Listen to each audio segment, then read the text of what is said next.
Good morning, class. Today is day 161, and we are moving along with our novel study, Wonder.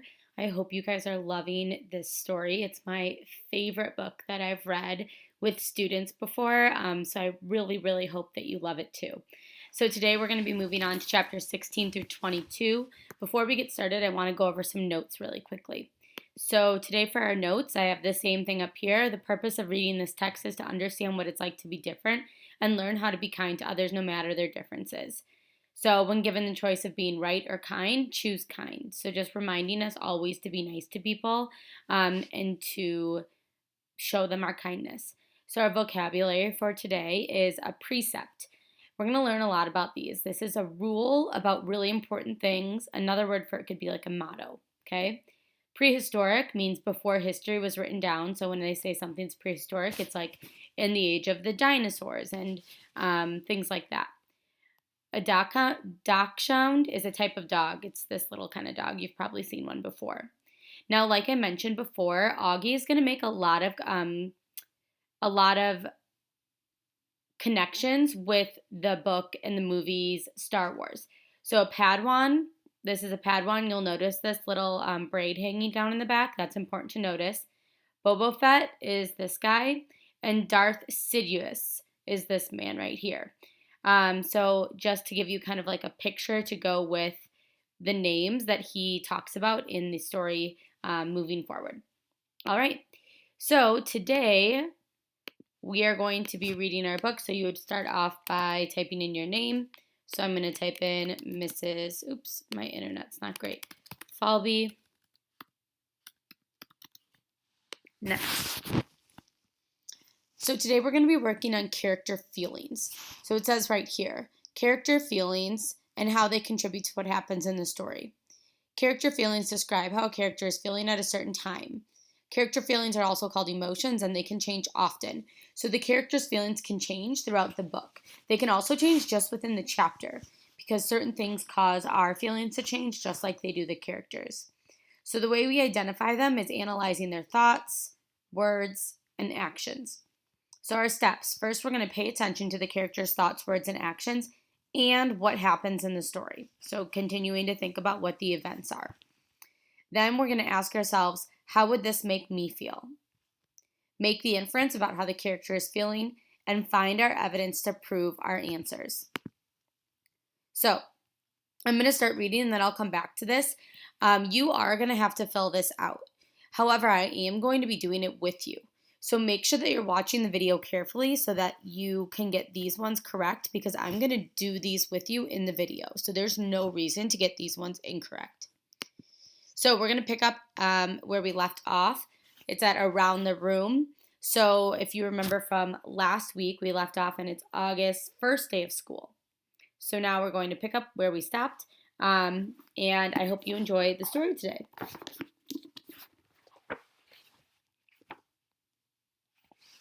Okay, around the room. Miss Petosa told us a little about who she was. It was boring stuff about where she originally came from, how she always wanted to teach, and she left her job on Wall Street about 6 years ago to pursue her dream and teach kids. She ended by asking if anyone had any questions, and Julian raised his hand. Yes. She had to look at the list to remember his name. Julian. That's cool about how you're pursuing your dream, he said. Thank you. You're welcome, he said. He smiled proudly. Okay, why don't you tell us a little about yourself, Julian? Actually, here's what I want everyone to do. Think of 2 things that you want other people to know about you. Actually, wait a minute. How many of you came from Beecher Lower School? The half of the kids raised their hands. Okay, so a few of you already know each other, but the rest of you, I guess, are new to the school, right? Okay, so think of 2 things you want other people to know about you. And if you know some of the other kids, try to think of things that they don't already know about you. Okay? Okay. So let's start with Julian, and we'll go around the room.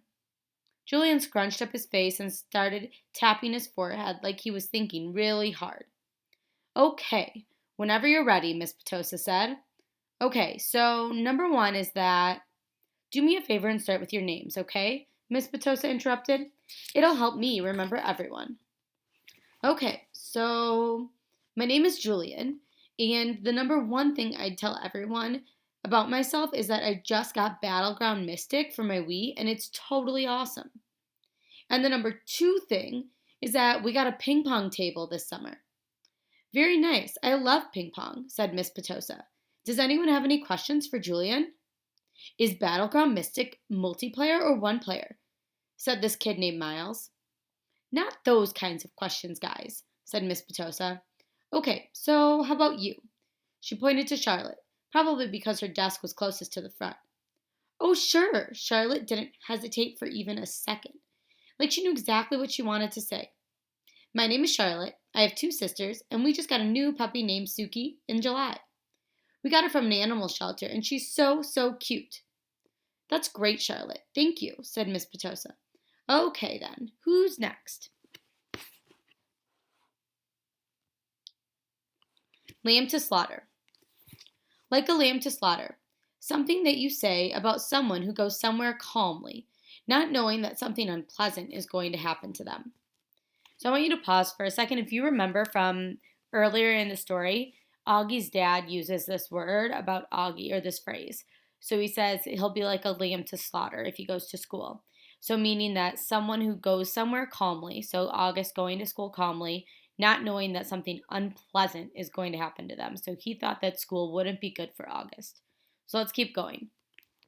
I Googled it last night. That's what I was thinking when Miss Petosa called my name, and suddenly it was my turn to talk. My name is August, I said. And yeah, I kind of mumbled it. What? Said someone. Can you speak up, honey? Said Miss Petosa. My name is August, I said louder, forcing myself to look up. I, have a sister named Via and a dog named Daisy, and, that's it. Wonderful, said Miss Petosa. Anyone have any questions for August? No one said anything. Okay, you're next, said Miss Petosa to Jack. Wait, I have a question for August, said Julian, raising his hand. Why do you have that tiny braid in the back of your hair? Is it like a Padawan thing? Yeah, I shrugged nodded. What's a Padawan thing? Said Miss Petosa, smiling at me. It's from Star Wars, answered Julian. A Padawan is a Jedi apprentice. Oh, interesting, answered Miss Petosa, looking at me. So, are you into Star Wars, August? I guess, I nodded, not looking up because what I really wanted was to just slide under the desk. Who's your favorite character? Julian asked. I started thinking maybe he wasn't so bad. Jango Fett. What about Darth Sidious? He asked. Do you like him? Okay, guys, you can talk about Star Wars stuff at recess, and Miss Petosa said cheerfully. But let's keep going. We haven't heard from you yet, she said to Jack. Now it was Jack's turn to talk. But I admit I didn't hear a word he said. Maybe no one got the Darth Sidious thing, and maybe Julian didn't mean anything at all. But in Star Wars Episode 3, Revenge of the Sith, Darth Sidious' face gets burned by Sith lightning and becomes totally deformed. His skin gets all shriveled up and his whole face just kind of melts. I peeked at Julian and he was looking at me. Yeah, he knew what he was saying. So pause for a minute. Why did Julian say that? What did he mean by that? Augie says that he knew what he was saying. So Darth Sidious, if you remember up here, it says that his whole face gets burned. So he's saying, do you like Darth Sidious because his whole face gets burned, and Augie's face also sometimes looks to some people like it's been burned. So he's not being very nice there. So we're learning a little bit more about Julian. We already kind of thought maybe he was a little bit rude, and now we're kind of seeing that side of him again. All right, choose kind. This goes back to that quote that we've been talking about in our notes. When given the choice between being right or kind, choose kind. So pay attention to this chapter because it's going to tell you a little bit more about that.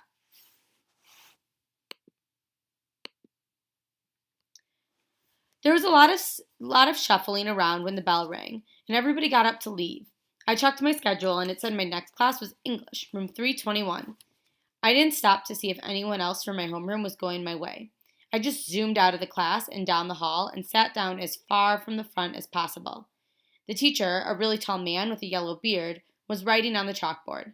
Kids came in laughing and talking in little groups, but I didn't look up. Basically, the same thing happened in homeroom happened again. No one sat next to me except for Jack, who was joking around with some kids who weren't in our homeroom. I could tell Jack was the kind of kid that other kids like. He had a lot of friends. He made people laugh. When the second bell rang, everyone got quiet and the teacher turned around to face us. He said his name was Mr. Brown, and then he started talking about what we would be doing this semester. At a certain point, somewhere between A Wrinkle in Time and Sheen of the Sea, he noticed me but kept right on talking. I was mostly doodling in my notebook when he talked, but every once in a while I would sneak a look at the other students. Charlotte was in this class, and so were Julian and Henry. Miles wasn't. Pause there. So, in the beginning of this class, we're going to look at this section of the story. How is August feeling at school? So let's go back here. Based off his thoughts, words, and actions, how does August feel in the beginning of Mr. Brown's class? He is frustrated that his parents made him go to school. So frustrated would mean he's kind of like angry, and he's not acting angry in this part of the story. He is nervous to be noticed in class. He might be nervous to be noticed, so we'll go back to that. We'll keep that one. He's eager to talk during class. Eager means excited. So he's not really excited to talk in class. He's determined to get an A in class. That's possible. So let's go back and reread this. There was a lot of shuffling around when the bell rang. Everyone got up to leave. I checked my schedule and it said the next class was English from 321. Okay, right here though. I didn't stop to see if anyone else from my homeroom was going my way. I just zoomed out of the class, down the hall, and sat as far away from the front as possible. So by sitting as far away from the front as possible, that's showing me that he's like a little bit nervous, and also by zooming there without talking to anybody. The other thing it says here was, I was mostly doodling in my notebook when he talked. So again, he's not looking up. He's trying to make sure that no one's seeing him. So what I would choose for this is that he's nervous to be noticed in class. Now I want to find evidence that proves he's nervous to be noticed. So let's look through these. I checked my schedule and it said my next class was English. That doesn't really show he's nervous. That shows he's, determined or that he's responsible, but not that he's nervous. I could tell Jack was the kind of kid that other kids liked. I was talking about Jack, not about how he's feeling. So we want to think about how August is feeling. So it can't be that one. I zoomed out of class and down the hall and sat as far away from the front as possible. That shows me he's nervous. He said his name was Mr. Brown and that he started talking about what we would be doing this semester. That doesn't tell me about him feeling nervous, so I definitely choose C. Now remember, you are going to have to do this, so make sure that you pay close attention to how I did that because you'll have to do this and I'll be able to tell if you watch this video or not by getting your answers. So then you'll press next. Now we're going to keep going because this is based off your thoughts. Based off his thoughts, how does August feel during lunch? We're not at lunch yet, so we're going to keep reading.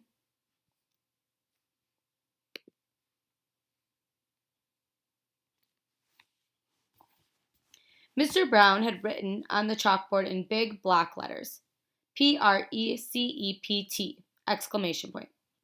Okay, everybody, write this down on the very top of the very first page in your English notebook.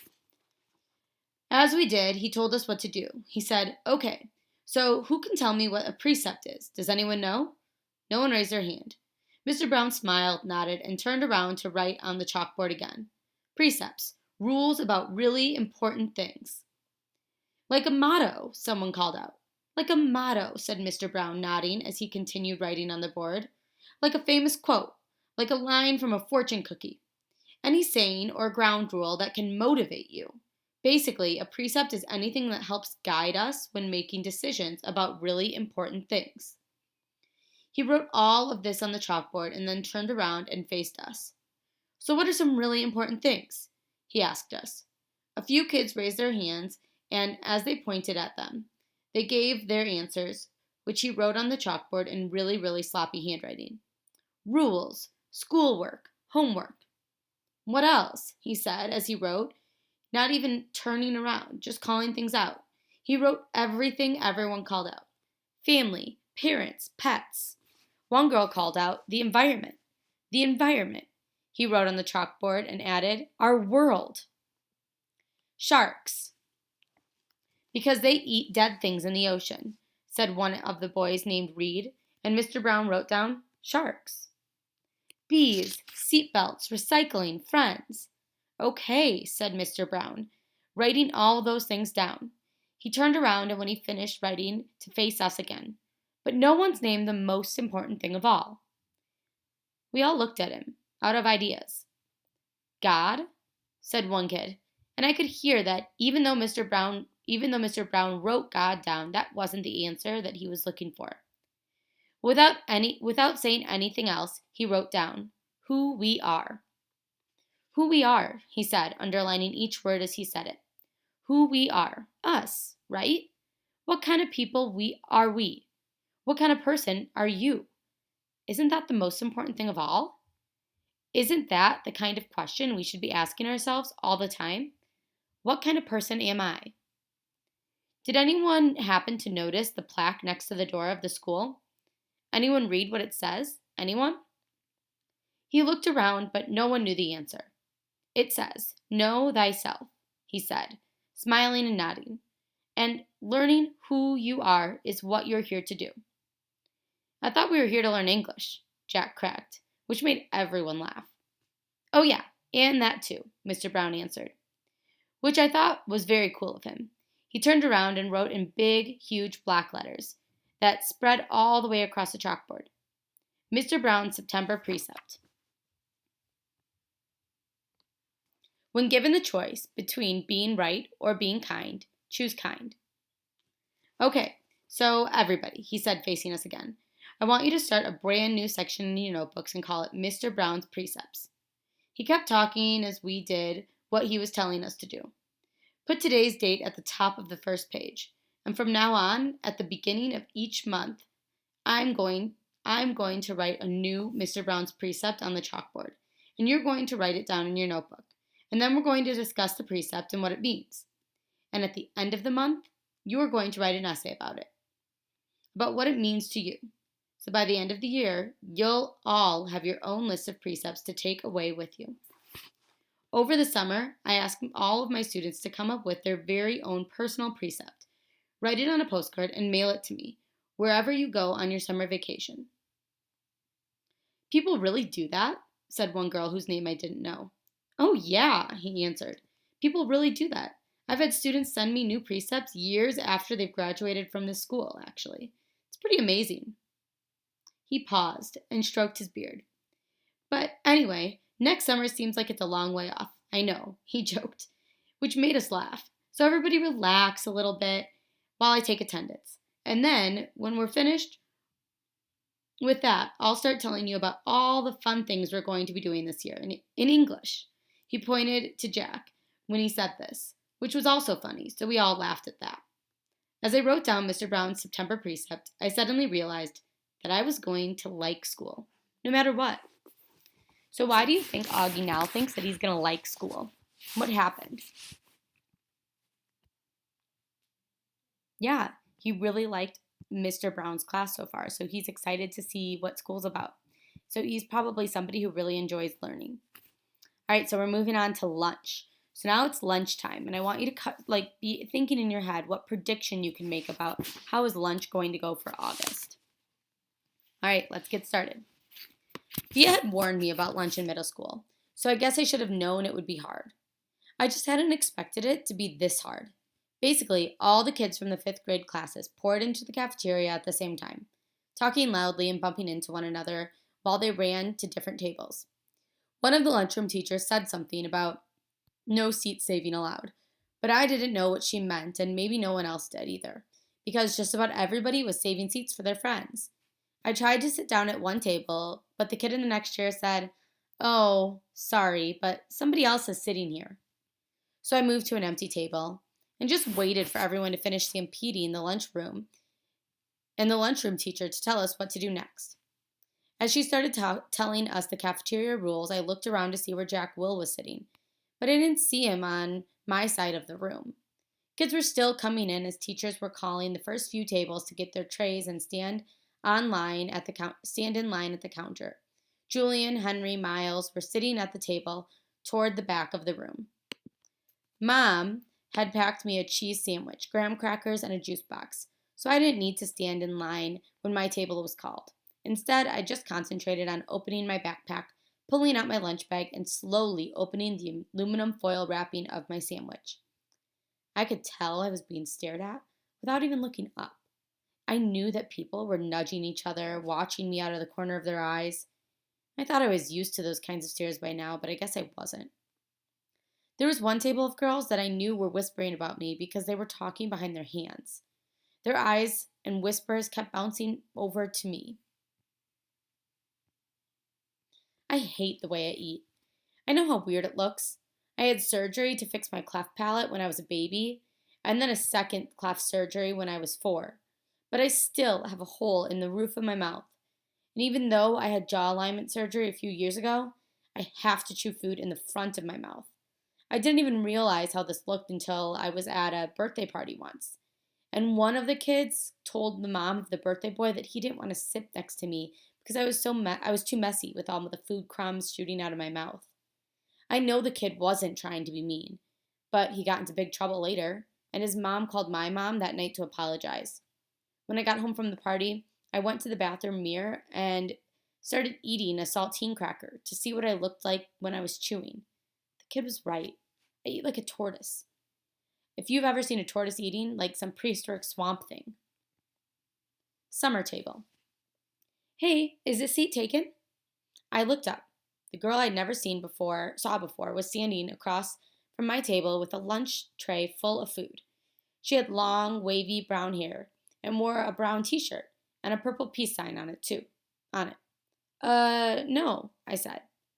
She put her lunch tray on the table, plopped her backpack on the floor, and sat down across from me. She started to eat her mac and cheese on her plate. Ugh, she said after swallowing the first bite. Should have brought a sandwich like you did. Yeah, I said, nodding. My name is Summer, by the way. What's yours? August. Cool, she said. Summer, another girl came over to the table, carrying a tray. Why are you sitting here? Come back to the table. It was too crowded, Summer answered her. Come sit here, there's more room.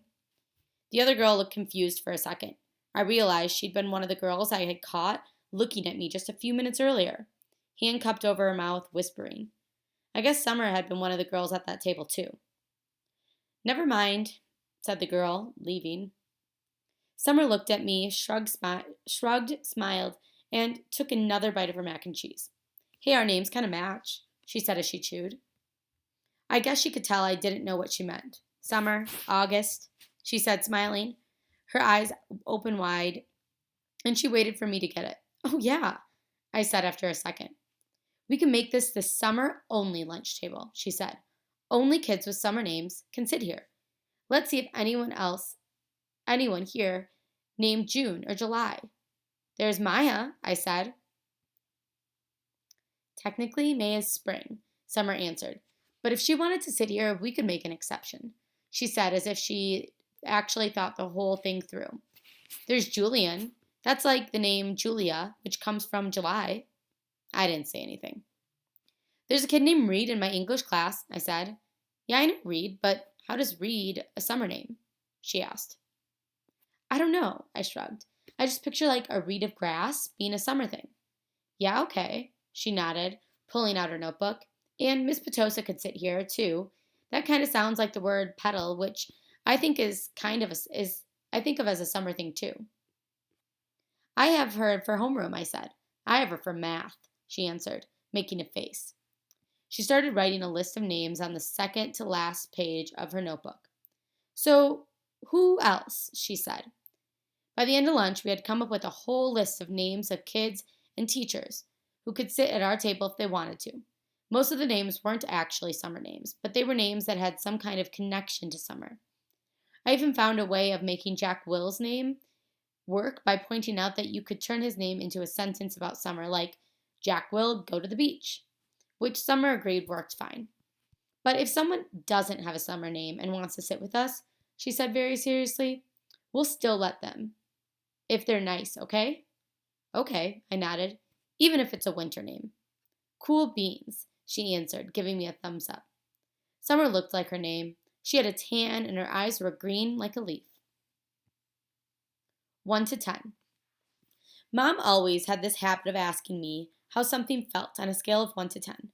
It started after I had my jaw surgery, when I couldn't talk because my mouth was wired shut. They had to take a piece of bone out of my hip bone and insert it into my chin and make it look more normal, so I was hurting in a lot of different places.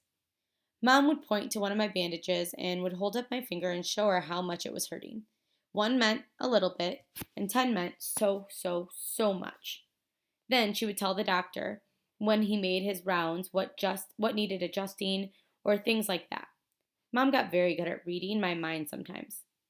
After that, we got in the habit of doing the 1 to 10 scale for anything that hurt. Like if I had a plain old sore throat, she'd ask 1 to 10, and I'd say 3 or whatever it was. When school was over, I went outside to meet my mom, who was waiting for me at the front entrance like all the other parents or babysitters. The first thing she said after hugging me was, "So, how was it?" 1 to 10. 5, I said, shrugging, which I could tell totally surprised her. "Wow," she said quietly. "That's even better than I hoped for." "Are we picking up Via?" Miranda's mother was picking her up today. "Do you want me to carry your backpack, sweetness?" We had started walking through the crowd of kids. Parents, most of them, were noticing me, secretly pointing me out to each other. "I'm fine," I said. "It looks too heavy, Augie." She started to take it from me. "Mom," I said, pulling my backpack away from her. I walked in front of her, through the crowd. "See you tomorrow, August." It was Summer. She was walking in the opposite direction. "Bye, Summer," I said, waving at her. As soon as we crossed the street and were away from the crowd, Mom said, "Who was that, Augie?" "Summer." "Is she in your class?" "I have lots of classes." "Is she in any of your classes?" Mom said. "Nope." Mom waited for me to say something else, but I just didn't feel like talking.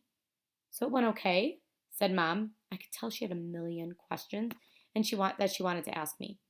"Everyone was nice? Did you like your teachers?" "Yeah." "How about those kids you met last week? Were they nice?" Fine. Jack hung out with me a lot." "That's so great, sweetie. What about that boy, Julian?" I thought about the Darth Sidious comment. By now, it felt like it had happened 100 years ago. "He was okay," I said. "And the blonde girl, what was her name?" "Charlotte, Mom. I said everyone was nice already." "Okay," Mom answered. I honestly don't know why I was kind of mad at my mom, but I was. We crossed Amherst Avenue and she didn't say anything else until we got onto our block. "So," Mom said, "how did you meet Summer if she wasn't in any of your classes?" "We sat together at lunch," I said. I had started kicking a rock between my feet like it was a soccer ball, chasing it back and forth and across the sidewalk. "She seems very nice." "Yeah, she is." "She's very pretty," Mom said. "Yeah, I know," I answered. "We're kind of like Beauty and the Beast." I didn't want to see my mom's reaction. I just started running down the sidewalk after the rock, which I had kicked as far as I could in front of me. Last chapter for today. Padawan.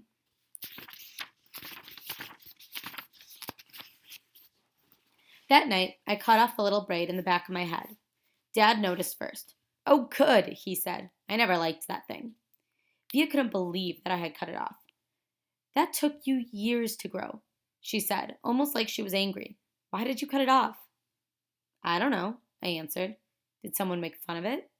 "No." "Did you tell Christopher you were cutting it off?" "We're not even friends anymore." "That's not true," she said. "I can't believe you would just cut it off like that." She added snottily, and then practically slammed my bedroom door shut as she left the room.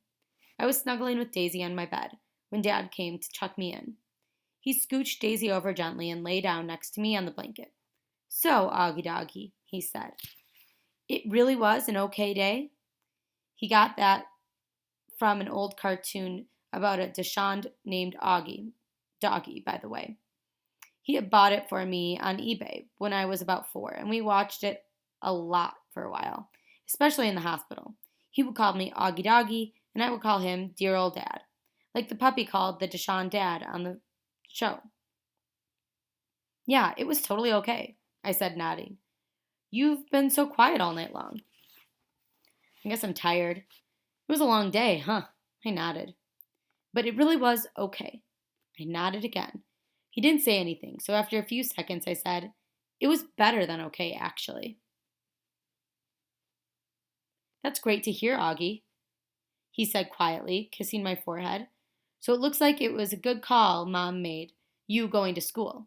Yeah, but I could stop going if I wanted to, right? That was the deal. Yes, he answered. Though I guess it would depend on why you wanted to stop going too, you know? You'd have to let us know. You'd have to talk to us and all and tell us how you're feeling. And if anything bad was happening, okay? You promise you'd tell us? Yeah. So, can I ask you something? Are you mad at Mom or something? You've been kind of huffy with her all night long. You know, Augie, I'm as much to blame for sending you to school as she is. No, she's more to blame. It was her idea. Mom knocked on the door and then peeked her head inside of my room. Just wanted to say good night, she said. She looked kind of shy for a second. Hi, Mama, Dad said, picking up my hand and waving it at her. I heard you cut off your braid, Mom said to me, sitting down on the edge of my bed next to Daisy. It's not a big deal, I answered quickly. I didn't say it was, said Mom. Why don't you put Augie to bed tonight, Dad said to Mom, getting up. I've got some work to do anyway. Good night, my son, my son. That was another part of our Augie Doggy routine, though I wasn't in the mood to say good night, dear old Dad. I'm so proud of you, said Dad, and then he got up out of the bed. Mom and Dad had always taken turns putting me to bed. I know it was a little babyish of me to still need them to do that, but that's just how it was with us. Will you check in on Via? Mom said to Dad as she was laying down next to me. He stopped by the door and turned around. What's wrong with Via? Nothing, said Mom, shrugging. At least that she wouldn't tell me. But first day of high school and all that. Said Dad. Then he pointed his finger at me and winked. It's always something with you kids, isn't it? He said. Never a dull moment, said Mom.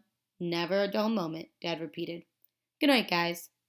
As soon as he closed the door, Mom pulled out the book that she'd been reading to me for the last couple of weeks. I was so relieved because I really was afraid that she'd want to talk, and I just didn't feel like doing that. But Mom didn't seem to want to talk either. She just flipped through the pages until she got to where we had left off. We were about halfway through The Hobbit. So now this part is from the book The Hobbit.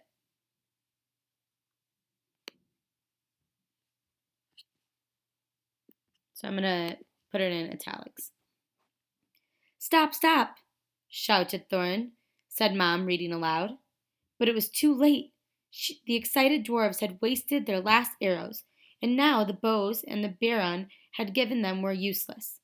They were a gloomy They were a gloomy party that night, and the gloom gathered still deeper on them in the following days. They had crossed the enchanted stream, but beyond it the path seemed to straggle on just as before, and in the forest they could see no change. I'm not sure why, but all of a sudden I started to cry. Mom put the book down and wrapped her arms around me. She didn't seem surprised that I was crying. It's okay, she whispered in my ear. It'll be okay. I'm sorry, I said between sniffles. Shh, she said, wiping my tears on the back of her hand. You have nothing to be sorry about. Why do I have to be so ugly, Mommy? I whispered. No, baby, you're not. I know I am. She kissed me all over my face. She kissed my eyes that came down too far. She kissed my cheeks that looked punched in. She kissed my tortoise mouth. She said soft words that I know were meant to help me, but words can't change my face. So, that's the end of our reading for today. We learned a lot more about August, and we learned a lot more about the story. So today, your question is here. You have part A, part B, and then you have one more question down here that has to do with what we read today. When you're done, press submit. All right, I look forward to reading with you again tomorrow. Bye.